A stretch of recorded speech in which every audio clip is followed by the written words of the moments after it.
our country has always struggled to meet the demand for tech skills. And recently, it's been only exacerbated by additional factors in the middle of this pandemic. US companies simply can't source enough tech talent. And they need to look at different ways to create the supply of highly qualified tech professionals. We hear a lot about these days about coding because we're living in a technological era. And to understand the world today, it means that you need to have some kind of understanding of the language and the world operates. That language is code. And therefore, everyone should be building their proficiency in technology. There is no product or service or experience that can be built, marketed, or executed without the use of technology. And that's because today, every industry is a technology industry. UPS, Walmart, Goldman Sachs, all refer themselves as tech companies. Domino's Pizza has been calling itself a company that sells pizza for years. So why is this tech company branding so important? Technology and science jobs have pretty much been outnumbered qualified workers for roughly 3 million in 2016. Well, around 2019, 2020, according to the Bureau of Labor Statistics, there were about 1.4 million technology jobs for which there were only 400 computer science graduates, leaving 1 million jobs unfilled. By 2025, the forecast supply gap is about 50% for tech talent. By 2030, there will be a global shortage for more than 85 million tech workers. That represents almost 8.5 trillion in lost annual revenue. These unfilled jobs have big implications for the economy, as the US is competing with the world to develop people and products. And every city in our country right now is in a race to do this locally, as it is the source of jobs today and what fuels every business. And how can you grow a company or build up a product without the primary resource needed to do so? The only way to fill this gap is to be creative, to create more accessibility for IT jobs, work with public and private partnerships, strengthen our brand as a region, educate, train, hire locally, and develop a sustainable ecosystem of tech startups and entrepreneurs. Otherwise, we're continually recycling talent from other companies and other markets because the demand far exceeds the supply. There's no quick fix. Time and money need to be invested and priority placed on building a sustainable ecosystem within every city. That sustainability starts with people, in particular, developing tech talent. And every city needs solutions for the kinds of problems that only the people who live there can understand and appreciate. That's why today we have three important guests that will share their thoughts with us today. We have here Vice President of Capgemini, Joe Greer. Joe, hi. Hi.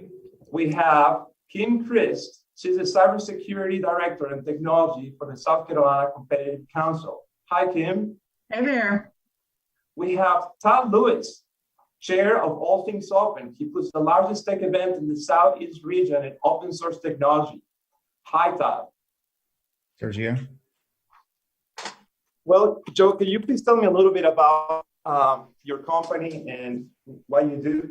Absolutely. So as you said, I'm the leader of our development center that we built in Columbia, but a little bit about the company in general. Capgemini, if you've never heard of it, is a professional services consulting firm. We're basically focused on technology consulting. We're about a 50-year-old firm. We're headquartered in Paris, France. We roughly 280,000 people operating in about 50 countries right now. So we have global reach, very focused in Europe and North America. Our clients are typically every people that you were just sitting here talking about, right? We work in all sectors. So we work for Fortune 500 firms that have their own technology transformation issues, right? And they're looking for help and ways to make that pivot. So we work in manufacturing and life sciences and aerospace, energy, utilities, telecom, all of those sectors we are focused and have teams working in.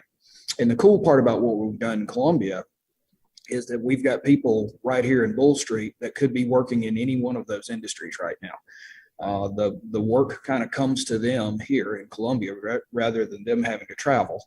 And they get a chance to work on a variety of different technology projects, which is really pretty cool. So we're excited about it, and we're having fun. We're growing, so that's good news. But you're exactly right. It's a war for talent out there to try and find the right skills, and that's been a big factor for us here in Columbia. Thank you, Joe. Thank you so much for joining us today. Bet. Kim, can you tell us a little bit about what your job is, your title, and your agency? Yes, sure. So I'm Kim Christ. I'm the director of SE Tech under the South Carolina Council on Competitiveness. And we are a statewide agency. We manage market clusters, and obviously technology is the cluster that I focus on every day. Under technology, we also look at all of the different facets that go into a technology economy for our state. So you mentioned cybersecurity, and that's really important to us, and workforce and education, actionable research, all sorts of things that we need to make sure that the tech economy in South Carolina is competitive nationally and internationally. So we're a statewide nonprofit, and we bring together the leaders of technology companies in the state, along with government support agencies and different initiatives that are all working to better the technology cluster of South Carolina. Thank you. Thank you for being here with us today. Absolutely. And Todd, please tell us a little bit about what you do and All Things Open. You're the chair. We work together in several initiatives in town doing tech events to brand our region as a technology area. Tell us a bit about what you do. Yeah, so I've been in the tech industry now for 15 to 20 years. It didn't sound possible, but it's absolutely true. I've run companies, started companies, been involved at the nonprofit level, and with All Things Open, really what we do is, I'd really say the focus of what we do is tech events, bringing people together, and we do that in the form of conferences, in the form of meetups, and things along those lines. There are other aspects or elements to the business and to the organization, but that's really the outward facing, the external facing focus of what we do. So again, we bring people together on a very consistent basis from all over the world.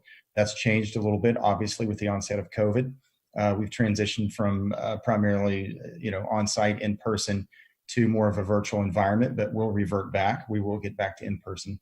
But it really is, putting a message out there, marketing an event, and that is attractive to people, that, piques their attention, gets their attention, and, events that provide education and networking opportunities for professionals around the world. That's, again, really what we do in a nutshell. Thank you, Todd. And by the way, again, to the audience, Todd puts the largest tech event in the Southeast, and it's a very well-known person in technology from all over the world. Those companies are connected with him. He and I actually try to put a lot of things like that from other cities and bring it to our area. Thank you, Todd. Sure. Well, let's start this exciting discussion right now. And Joe, year over year, we continue to see more growth and demand for information technology jobs across the board. Yep. And that is for almost all industries. Competition for a skilled and educated workforce remains high. What are some innovative efforts you've seen executed both internal and external to your organization to help grow this pipeline? It's a great question, and you're exactly right. I mean, you have to find the right balance of trying to find skills out on the marketplace where you've got people that may have 3 to 5 years experience, and you're looking for the right fit for your organization. But you've also got to have a really good way to create talent, right? And that has been a big shift for us, where we've decided that our focus on development centers is really to kind of use them as talent factories, if you will. So we can bring in young talent and surround them with people that have, experience in industry and grow their skills a lot faster, a lot more rapidly than they would occur, organically. And so, that has enabled us to grow in certain key high demand areas. And for us, focus on things like cloud computing, things for digital customer experience, anything in that whole area where people are undergoing their digital transformation, huge demand for those resources. And it's a very competitive market. So it's a combination of being able to, to have the right environment to build talent, and then creating the right climate where you can retain talent, so that people want to be there and they want to be part of your organization. And so it's really kind of getting that right balance of having a very desirable place that people want to work, and interesting work that they want to do, and then an environment where they're happy when they're there. And we're not just constantly churning people in and out. And so that's been our focus internally. And we've been on this path for a couple of years now, and it seems to be working well. Thank you. Kim, what about in your world? Do you have some kind of internal, external in your organization that you're trying to create this pipeline? That's kind of your world as well? Yeah, well, we focus a lot on this. And so one of the things that Joe touched on there was our pipeline, right? So we know there's already a deficit. We don't have enough people to fill these jobs. And so one of the things that we're doing is focusing on that pipeline of emerging students. And so one of our current projects is mapping what the pathways that are available in South Carolina are. So what can a student or someone who's graduated already, who's interested in a career in technology, do to take on this as a new job or a new career for themselves? And so we're working to create that mapping, and then to make recommendations for what isn't there, where are we deficient? What can we do to ensure that as technology continues to increase to be, the bedrock of all industry, that we have this educated workforce that can take these jobs on? And, just another thing Joe mentioned was creating those opportunities within his company. And I'm seeing that. I'm seeing companies in the Midlands, around the state, that are creating internal processes to train apprentices, take on internships, and help be part of the solution for this great deficit that we have. This leads me to the next question. And we keep talking about supply and demand issues all over the United States, all over the world. We have the shortage of tech talent. And so most of these companies are right now recruiting from a very limited pool of qualified people. So how can we address that? Should we start with K-12, higher ed, professional development and training? I know we're talking about internships, but what do you guys think about that? What can we do? It's interesting. I think, you really got to start in K through 12. I think you're exactly right. I think we've got to do something that drives interest in that type of industry, right? And it doesn't have to be a traditional computer science path, that we put somebody on, but they've got to be interested enough in technology to where they could, they could really navigate that way once they come out of high school, really. And then you'll have some that are going to go a traditional path to a university and a 4-year degree, and you have some that won't, right? I mean, we got to have some non-traditional ways of bringing tech talent in as well. We've all seen development of coding boot camps and things like that people could find their way into at later stages, or alternatives where they may just learn industrial industry 4.0, where they learn the tools and techniques and everything around that without going through a traditional 4-year degree. I think we got to have a little bit of all of it to create that pipeline and create the draw, right? So this is also a little bit of your world. You bring people together, you create all these incredible events with technology, and you bring people to the professional development and training. Tell me a little bit about what you think about that question as well. So I think going back to kind of what Joe and Kim said I think you really need to, maybe the first step is education at a higher level, right? It's helping, your local population and population in general understand the changing nature of work. That jobs today don't look like they did 5-10 years ago. And the jobs of 5 to 10 years from now, the ones that people at K through 12, students in K through 12 are training for and being educated for, are not going to look like they do today. So I think what we're evolving into is more of a hybrid approach when it comes to jobs, right? It's every type of job is going to require some level of technological proficiency. So what does that look like? That's more of a hybrid model. Well, how does that translate into, I want to be this, or this is my desired occupation. I want to go into medical. I want to go into manufacturing. Maybe I want to go into, who knows what it might be, straight up technology and IT. So, or I want to, gravitate to a specific industry sector. This is what it looks like. There's no getting away from this. There's no running away. A lot of people will kind of throw up their hands and say, I'm not a very technical person. That's sort of not me. That's just not my thing. I would really rather gravitate to this or to that. We really need to explain to people that, this is the future. It's the future that we're staring at. And therefore, we have to prepare our kids in different ways. So really the first step is, again, the changing nature of work and what it means to work, what a job looks like. That's very high level education. We do, the equivalent of that at our conferences and at our events. On the technology side, we demonstrate and convey to our community and to technologists and people in the field, what is the changing nature of technology? What are the evolving technologies, the emerging technologies? What are they going to need to know? What are companies beginning to adopt, and what are they going to use? If, AI and machine learning and neural networks and natural language processing is where we're going in the future, what technologies are used to engage in that or to enable that? Well, those are the ones that we want to focus on at our events. So there is, there's a focus on what's currently popular, what's currently being used, but there's also a look to the future. We kind of have to scan the horizon and keep our community educated and aware of what's coming 2 years down the road, 5 years down the road, 10 years down the road. So education is just extremely important.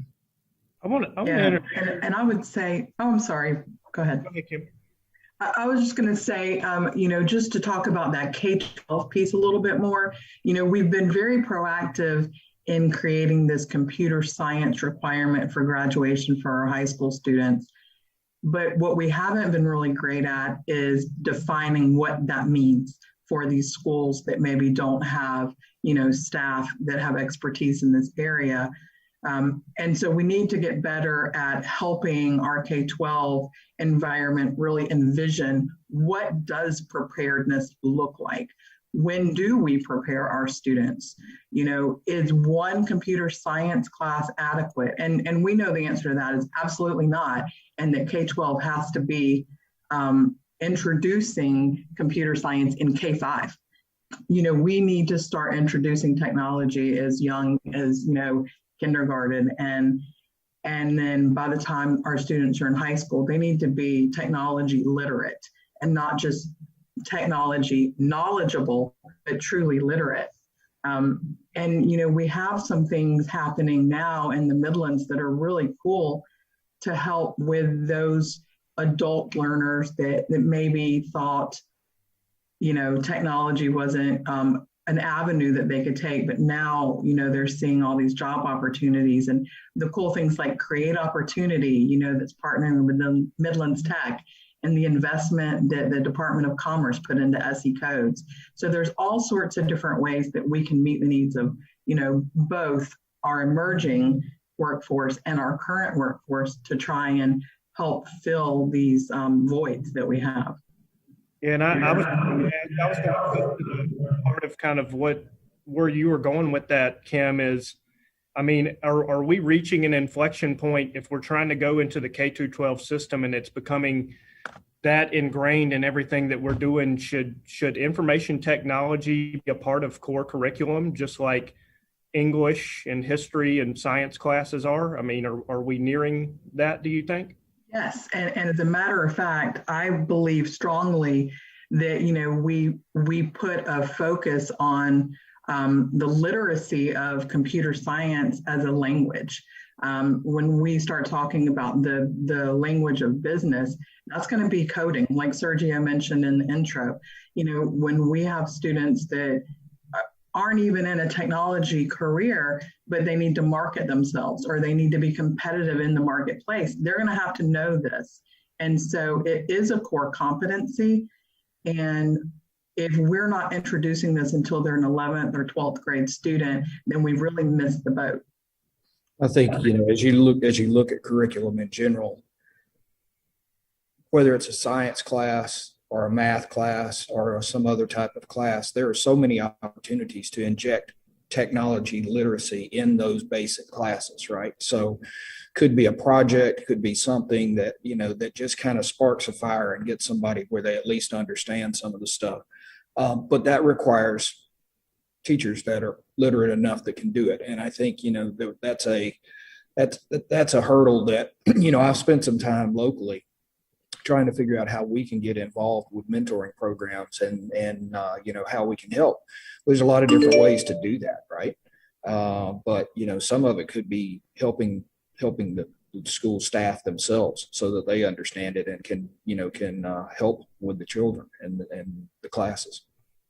Yeah, and not to monopolize this topic or this question, but I wanted to throw in there as well, when we're starting to talk about preparing students, there's a lot of new data around, after school clubs and things that we can be introducing students to. We have robotics, but we need to be talking about drone engineering and racing and piloting and esports clubs and the types of things that these kids that aren't participating in traditional extracurricular activities would be interested in participating in and increasing those pathways, right? And for companies to get involved in sponsoring things like that within the K-12, it's a great introduction and collaboration between industry and education to start endorsing and supporting these types of extracurricular activities for our students who are technically minded.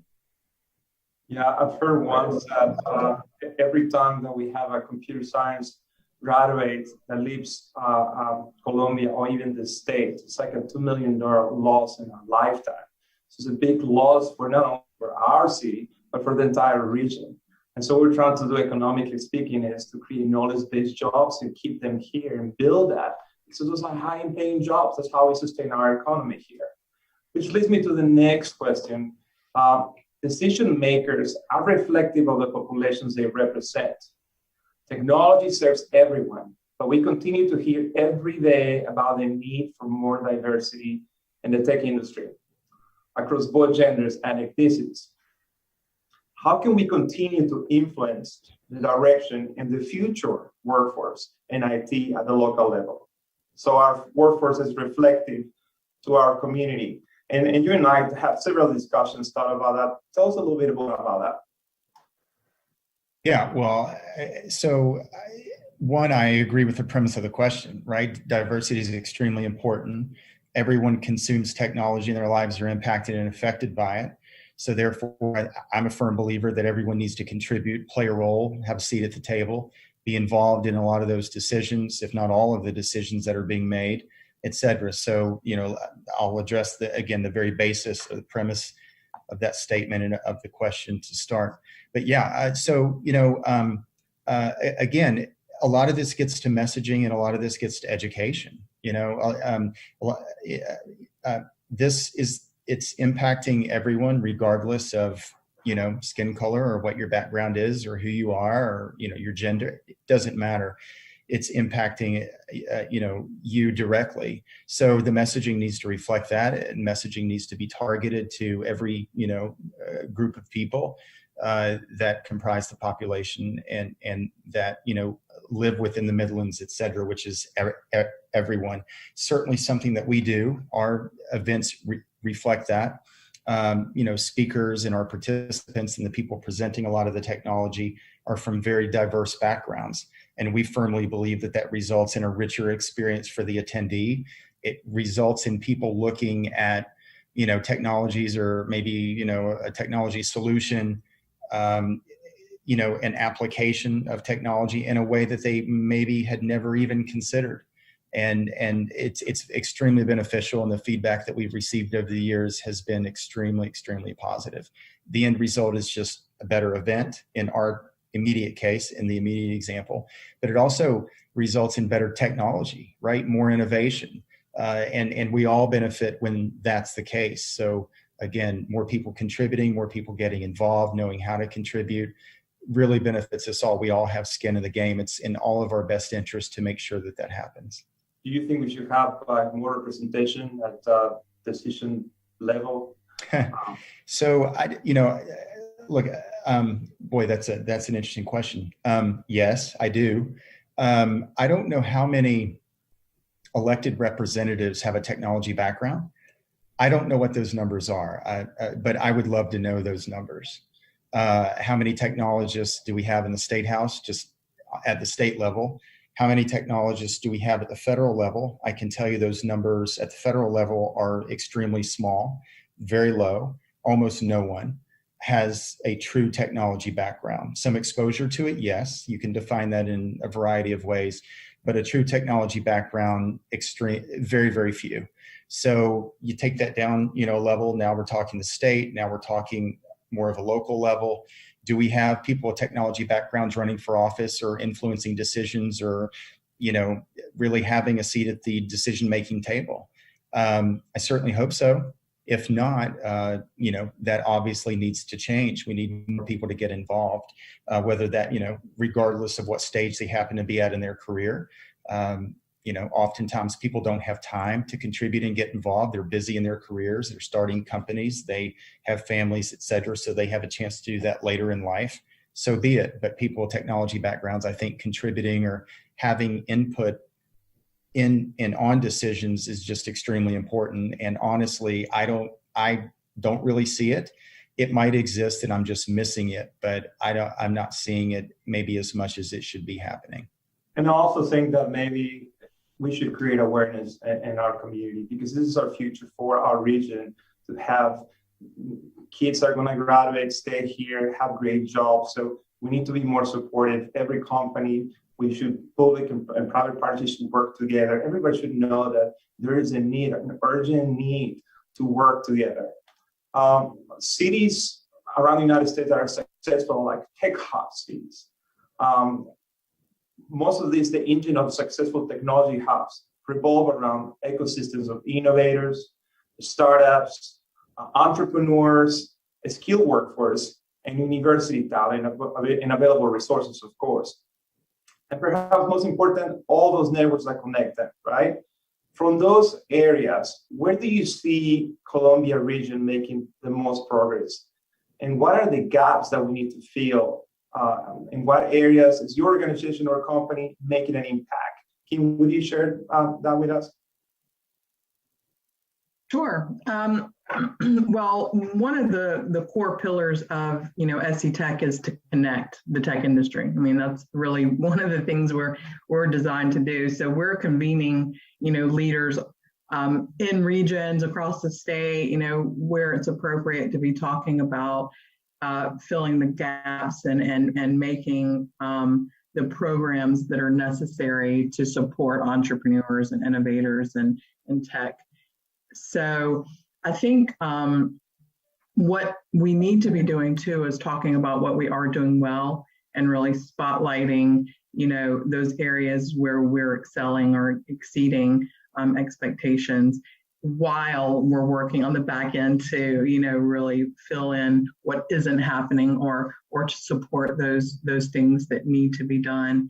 And so I think, really it's also about asking those right questions, like what do we need to be doing to make this a stronger ecosystem? So, and just to kind of backfill a little bit, since I am the only female on this and we were talking about representation in that last question, I'd like to address that a bit too, because representation is key, right? You know, I started off my career as a network engineer and I was the lone female, and there was not a lot of representation for me.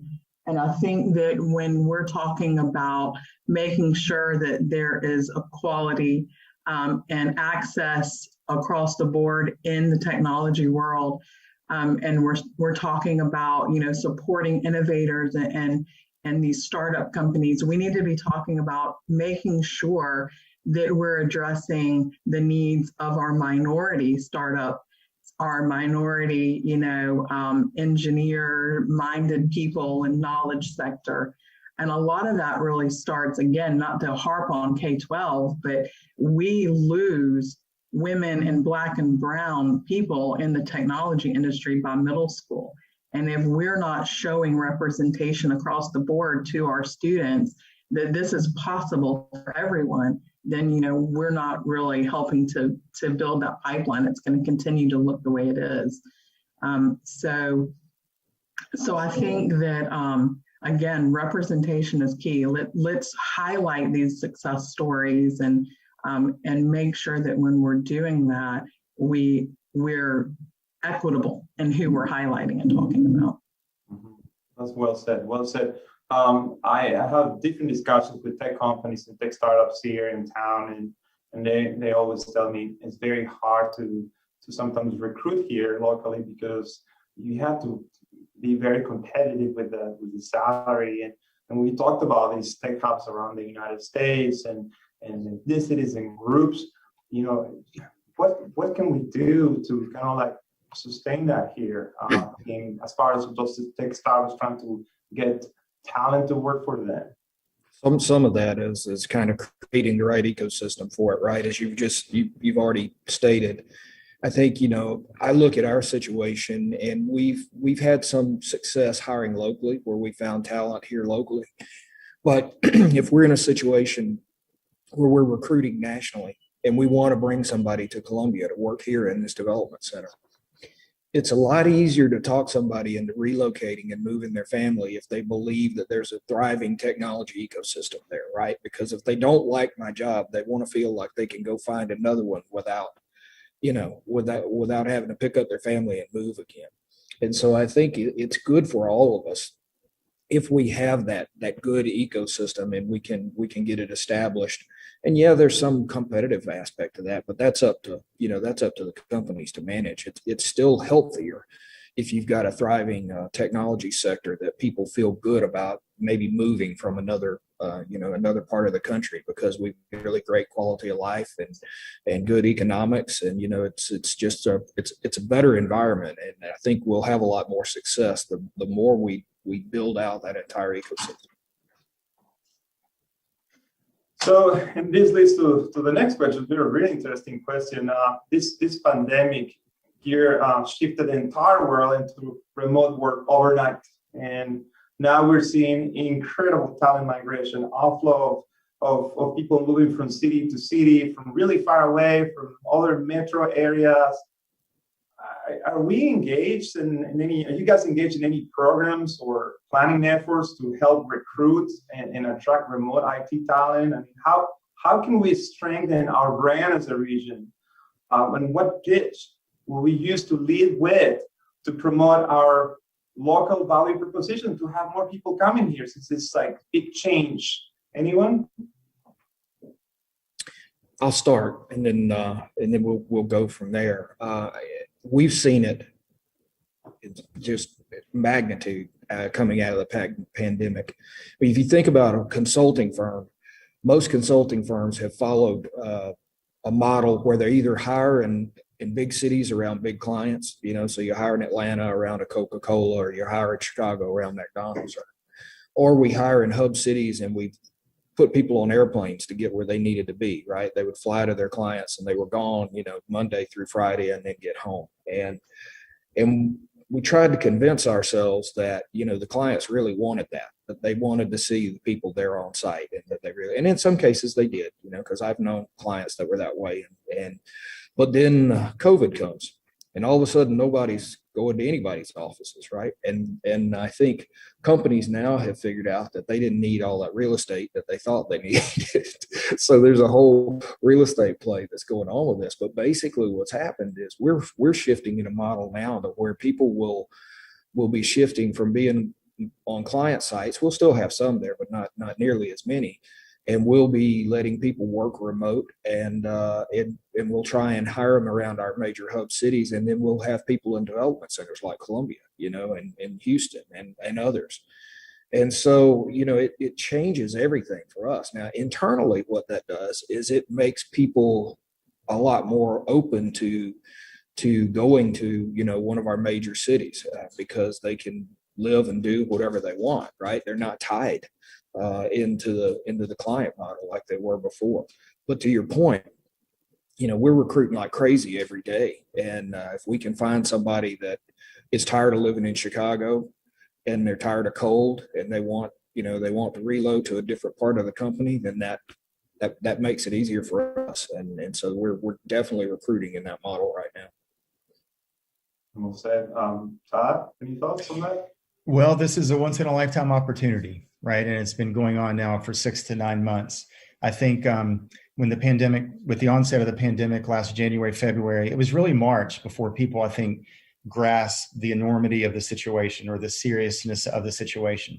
I started to hear rumblings and rumors of something going on in China, January, February. We even hosted our last in-person event last March, the beginning of March. Even then, we were taking precautions. It was in Columbia. It was here in the Midlands. But it really didn't, it was shortly thereafter that we cut all in-person events and things just changed drastically. And once it started, the speed of the change was tremendous, right? It was just like overnight the world had changed and we really haven't recovered. So, and then I think once even beginning in March, it took people a little time to wrap their head around exactly what was going on. So I think you really started to see an outflow June, July, August, and then into September, October, into Q3 and Q4 of 2020. Again, once in a lifetime opportunity. I'm not sure that we'll ever see mass, migration like this out of traditional tech centers ever again. Joe, what you said with, it also opens up an opportunity for people to migrate, or move from maybe some, more rural areas to those urban areas too. So it sort of goes both ways, but I think the majority of what we're seeing is this outflow. So messaging is extremely important, your position in the marketplace. And then leadership matters too. Who is conveying the message? Who is the message coming from? Is it coming from people, that garner respect among other technologists or other technical people? Is it someone that they'll listen to? Because other municipalities and regions have caught on to this too, right? Everybody's aware of the situation. So now everyone's competing for that outflow, and they're now competing for that talent. They're taking a look at incentives. They're taking a look at their incentive structures and what they could do through legislatures and local governments to heighten or increase, or in some cases even create incentives. So really that all plays into and comprises the overall message that you're conveying to these people that are looking now for places to live. And they're basing those decisions on quality of life. Weather, climate is a huge motivating factor, especially for people coming from cold weather climates. And, education systems, Joe gets back to, and Kim, what you all talked about, that technology, that ecosystem, or that ecosystem that you can sort of plug into. Education is a huge, huge thing. Arts and culture directly impact someone's decision. Technologists and people in the tech field love arts and culture. They like those types of things to attend and go to. They like those opportunities for their kids. So, any area serious about recruiting tech talent had really better be funding the arts and had better be funding things like that, because those are, those are big factors that people look at and consider, especially people in the technology field. So again, the messaging has to be spot on. And a lot goes into structuring or constructing the actual message. Yep, absolutely. I agree with what these guys have said. And I would also just say, that's one of the whole reasons why at SC Tech, we're focused on all of these things, like looking at what other states are doing and have been working well for them. What kind of recruiting efforts do they have? What kind of incentives do they have for companies that are hiring, companies that are moving here, companies that are starting up here? And so those are all things that we have to collectively come together and look at. We can't be siloed anymore. We can't just be region to region. We have to really collectively push forward as a state to be competitive. And so we're trying to take a really hard look at that. You know, we just did our first economic impact study for technology in the state, you know, which showed some really, really promising numbers. And it's with those types of tools and with that connectivity across the state that we'll be able to address these issues that that will be better addressed as a whole instead of, you know, very siloed as we have been previously operating. I hope too. Let me just add this.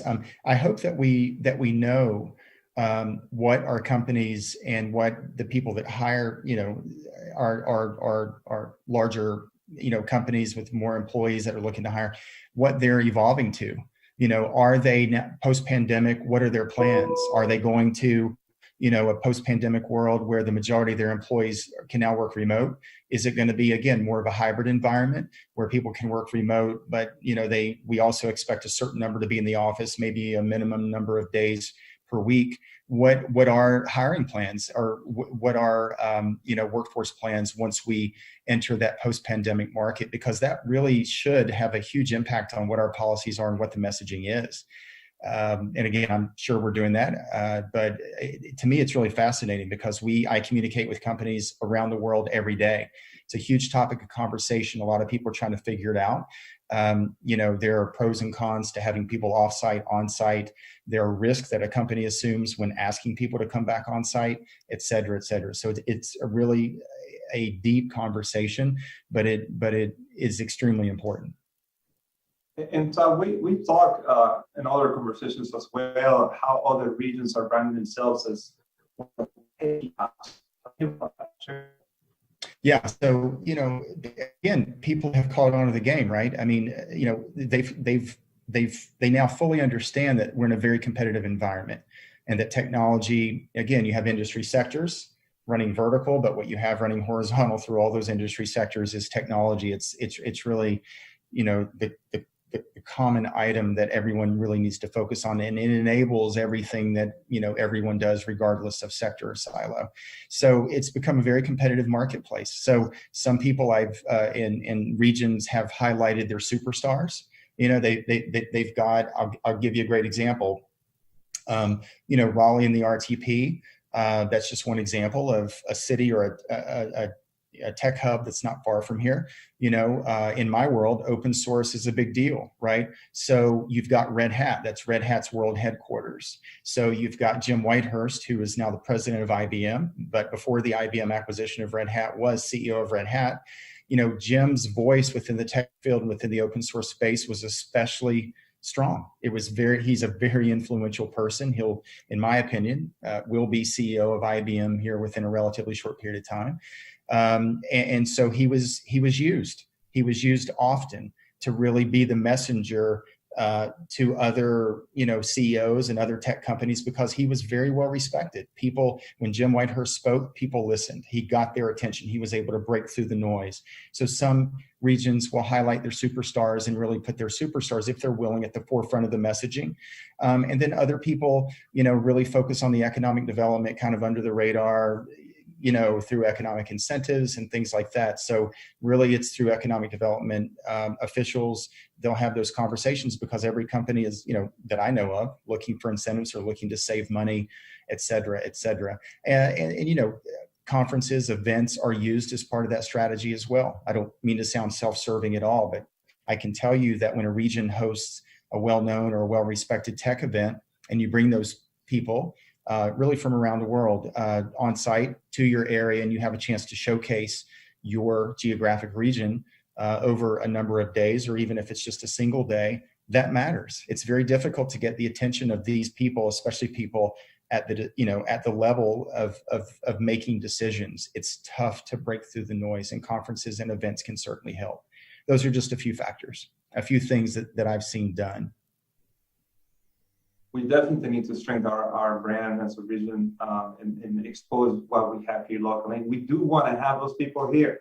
We want to invite everyone from the U.S. to move here to our city, because that's exactly what we want. We want to bring knowledge-based jobs to the area and bring those people with high-paid jobs that are from all over the United States here to the area. If you had the ability to draw an event, program, or attraction incentive that would help take Columbia to the next level, what would you create? Anyway. Yeah, I think it's more than just creating an incentive. It's about creating an environment. So when we look at, the state, and then we, pull that out and we look, at the country, we see where the areas that are doing especially well at attracting companies and talent kind of have, this ecosystem built, this cool factor, a lot of what Todd was talking about, right? They're known as a tech area. And right now, Columbia doesn't have that unification yet, but I think we're working towards it. So I think that comes first. And then when we start talking about creating programs and incentives that help build that structure around what tech looks like for the Columbia area. The Columbia Action Plan that you guys at the City of Columbia are partnering with SCRA and USC and, Richland and Lexington counties. I think that's a really great start, because we have to pinpoint, where do we want to focus? Where do we want to build supports? What is it that we need to do to draw in that culture? Because, something Joe had mentioned several questions ago was, when we're trying to recruit people to move to Columbia, they want to feel like that there's an opportunity to stay here and raise their family. And if there's not a tech culture already built, then they don't feel that this is somewhere that they're going to stay for the long haul. So we have to start there. And a lot of that is, things that we've already discussed a few times over, with the marketing and highlighting and bringing in our leaders that can really act as, that catalyst for attention for the city and the Midlands area. Yeah, totally agree. Yeah, Well, yeah, go ahead. sure. Oh, sorry, I didn't mean to talk over anyone. Go ahead. No, you go. You sure? Yeah, I put a little thought into this. I'll give you a few things that I would do if I could wave the magic wand. And some of this is already being done, and everyone's doing a tremendous job, right? We've got really good people in place, and they're doing tremendous work. I would definitely, have a think tank or a group of people looking really hard at the future of work. That's a phrase we hear a lot, and now, especially now, post-COVID, right, after the onset of COVID, but work is changing. And I hate to get back and repeat what I said really at the beginning of this event, but that high-level messaging, there's some seismic shifts going on right now that are going to impact the very definition of work going forward forever and ever. We really better have a firm grasp on that. So when I say the future of work, automation, what is the role of automation? How is it likely to impact jobs, existing businesses, existing companies? Is it going to eliminate jobs? Well, if so, what jobs are likely to go away? And if they go away, are we going to replace those? Well, okay. And if so if it's going to eliminate jobs, are we going to get on the universal basic income bandwagon, the UBI bandwagon? Is that in our future? Will there just not be as many jobs going? We'd really better understand that topic at a very deep level and its impact on our region. So having a group really study that at a very deep level, be aware of what's going on in the world. And again, I know that's already going on to a degree, but I would really focus on that. I would have, I'm sure everyone in this audience is aware of the Crossing the Chasm book, Jeffrey Moore's seminal book, one of my favorite books of all time. It really chronicles technology adoption and talks about really what the technology adoption evolution or the phases are. Well, in that book, he talks about, how technology is adopted, right? The early the types of people that initially adopt are the ones not averse to risk. They're willing to try new stuff.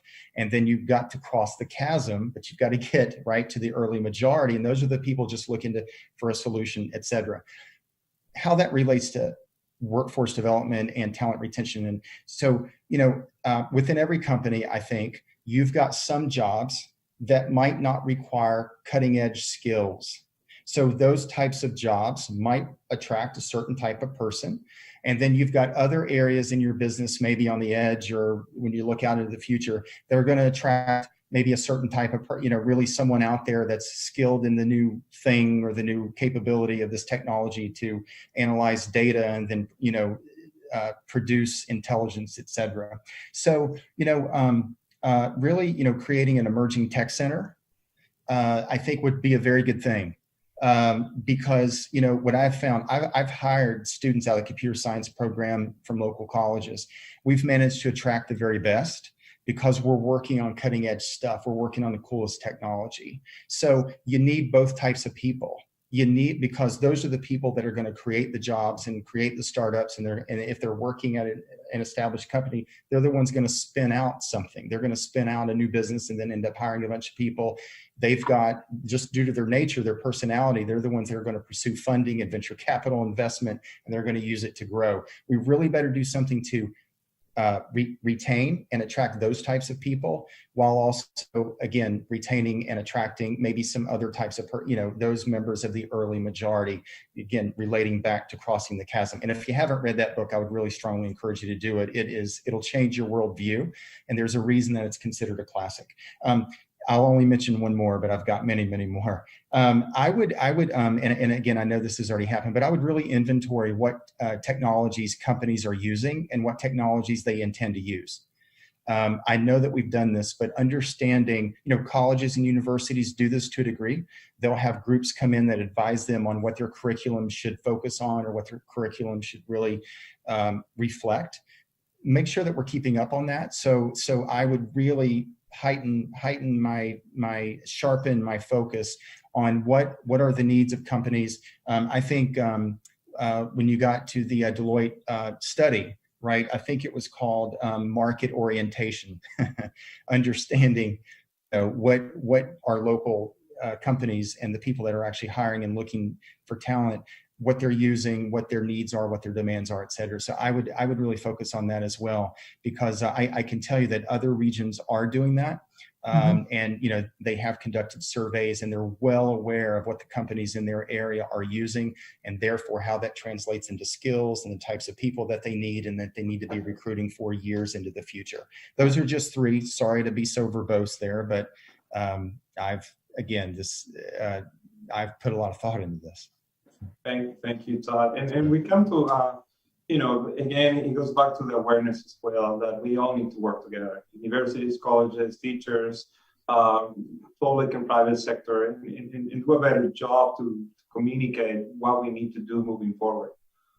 We are opening the chat box right now. If anyone has any questions right now, I'm not sure if anyone has any questions, but this being...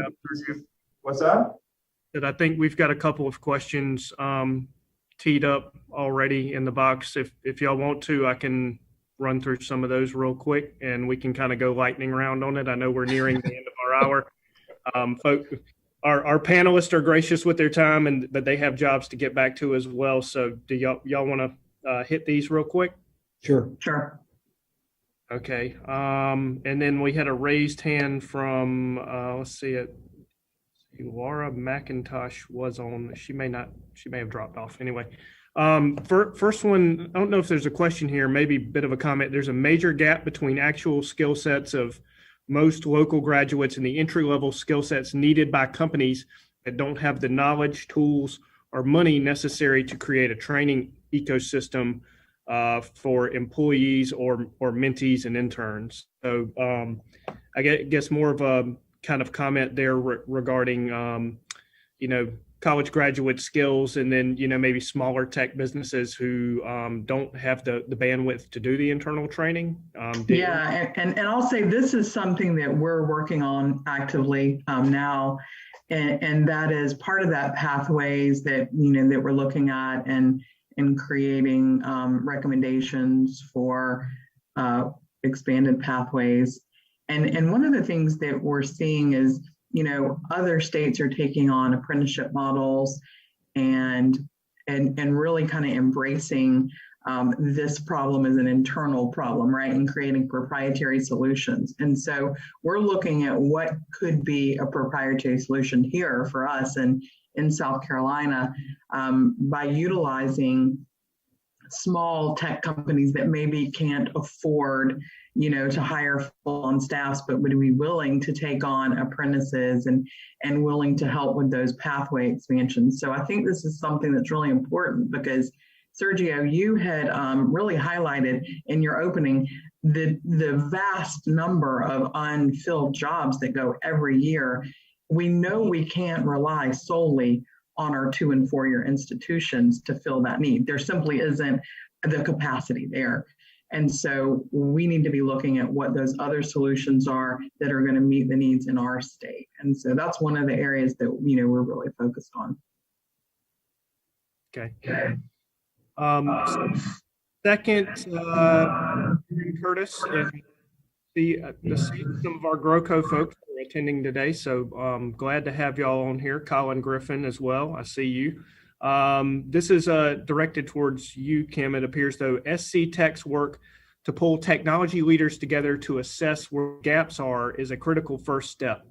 What is a realistic timeline to go from assessment to implementing real change, whether it's in K through 12 or changes, to higher ed computer science programs?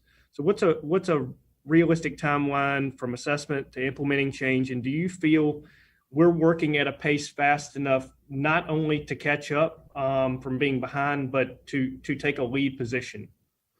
Okay, well, there's a couple things there, so I'll unpack it the best I can. A timeline is going to be dependent on how collaborative we are, right? So we're on the ground running, ready to do these things, and it's absolutely going to be about all the different players doing their part to pull us forward. Is it doable? Well, it really, has to be doable. We don't have another option. We have to do this, right? We have to make our state competitive in technology. So, so we are already starting to do that, right? You mentioned Colin. Hi, Colin. Colin is on our Columbia Action Team along with Joe, for talking about these things, right? The first thing we have to do is identify where to go. And then put the things into place that need to be there to start making the changes. Our hope is that this is something that is done pretty quickly. We have this action plan in the Midlands with our leaders meeting very soon in the next month, and then we'll go from there. But we hope to have like a strategic plan, something really solid in place, hopefully pretty quickly. Awesome. Tulsa, I'll let you take a crack at it. Does Columbia need a code school? Ryan, you faded out. Did you direct that to me? Sorry. Either you or Joe, since Kim's got the last two, or y'all can. Okay. Does Columbia need a code school? Joe, I'll defer to you, and I'll maybe, since you're.